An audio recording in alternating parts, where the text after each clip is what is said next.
hold on. That one, that was a nugget there. If you can get past your parents' guilt, you can live anywhere. I was supposed to be Ivy League. I was supposed to be econ and finance. Should have been at Washington and Lee University. I chose Arizona.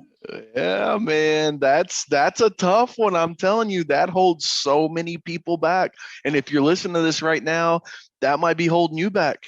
Like what your parents expected of you, right? Richard's supposed to be, though, Coach. No, and they're gonna love you no matter what, right? That's the great thing. That's what you have to think about. And just like Richard's telling you, like he was supposed to go Ivy Leagues. I was supposed to be a chemical engineer.